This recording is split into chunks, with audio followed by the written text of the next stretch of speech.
M-oneeleven. Today I'm going to share with you guys one of my older projects. Well, it's not that old. It's actually the most recent old project, which was my old IS200 Lexus. It started off life with the 1G FE.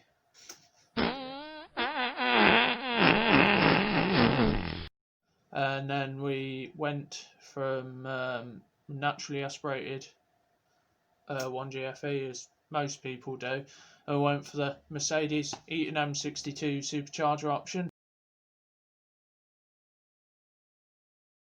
Again, we fabricated our own supercharger cradles, which at one point Ben was making and selling, but it just,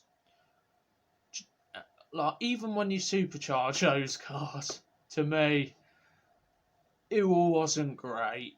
It wasn't great. It was a manual, it had an LSD, it was a sport cross, and everyone drifts them. Oh, mine, even with a supercharger, was actually one of the grippiest cars, and it handled really well. I went from a Mercedes E430 W210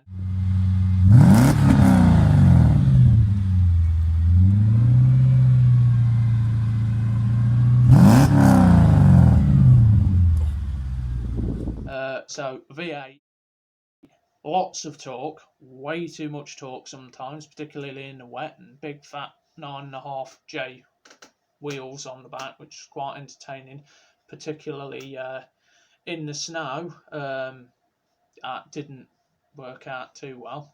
Got further than I thought I would in the snow. But I went from a very torquey engine to an engine that came out of the factory with nearly no torque. So it was just something that I was never going to really agree with. Plus the fuel economy of the V8 versus the fuel economy of an IS200 that's standard. The V8 was almost more economical. So it was a situation where I'd sort of shot myself in the foot a bit there. But for you guys that are interested in it, I'll show you what we did with that. So it started life as an IS200 Sport Cross standard. We got some coilovers, lowered it. Next thing was some wheels that never actually went on it. We supercharged it, and then we got an LD Performance launch control box, which is what these clips are from. That doesn't work on an IS200 with standard management. It did not work.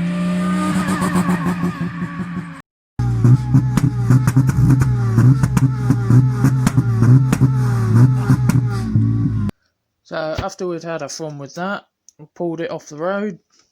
I've got a new car by this point, so we started making 2JZ parts, i.e. exhaust manifold, a 270 turbo off eBay, and we made that fit the engine, and it was all looking good, fitted in there quite well, and then a body kit.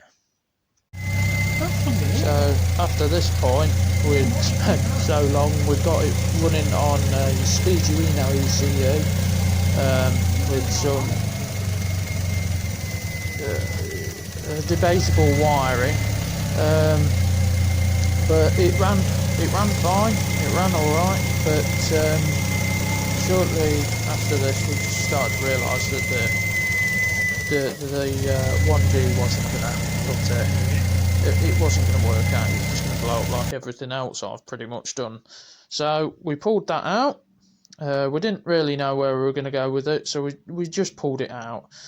And in the meantime, I decided that I was going to rebuild a Saab B204 engine to learn how to rebuild engines. And I did that. It needed a complete rebuild anyway because it was absolutely shot to pieces.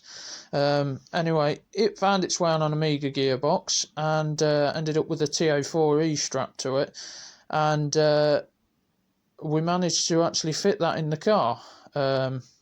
So we had that fitted in the car, and it looked good, but it was way too high.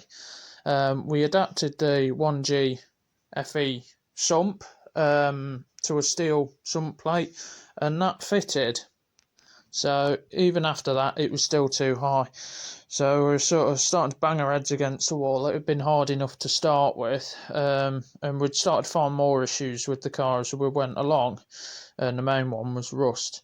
So in the end, it ended up with a Mercedes, Mercedes M-104 2.8 with a 722.3 transmission. But at this point, there'd been so many issues. It got to the point where it wasn't worth bothering with anymore, and the car unfortunately ended up getting scrapped. And since then, I've actually seen that someone has actually done this conversion on a Lexus, which really did surprise me, and it looked like it worked fantastically.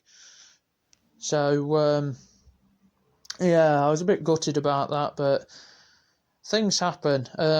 So now I've got a M104 with a 722.3 kicking around and a Saab engine that's capable of 600 horsepower and nothing to put it in. But I learnt a lot of things along the way. So I'm thankful to this car because it taught me a lot of what I know. I'd already learnt quite a bit from other projects, but this car really was my most in-depth project. And unfortunately, it just got a bit too much, as some projects do. But it looked sweet, but it was one of those things. In the end, it couldn't be done. Right. So what you saw there, guys, was a little vloggy type thing. I hope you enjoyed it. I know there's a lot of talking. We will be bringing some good content to the channel, but we're just trying to find time to film it and work it around work and family commitments at the minute. So hope you enjoyed it. Like and subscribe, please, because we really want to grow this channel into something that you guys can enjoy watching.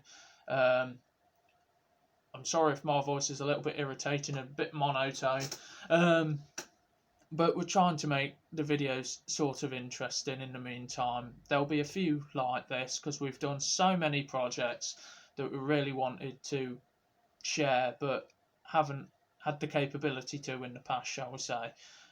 So there's lots of photos and videos of old projects. I think the most fun was Ben's K11 1 litre turbo Nissan Micra, which that will be to follow at some point. So if you guys have stuck around, again, thank you for watching, enjoy, and we'll see you soon.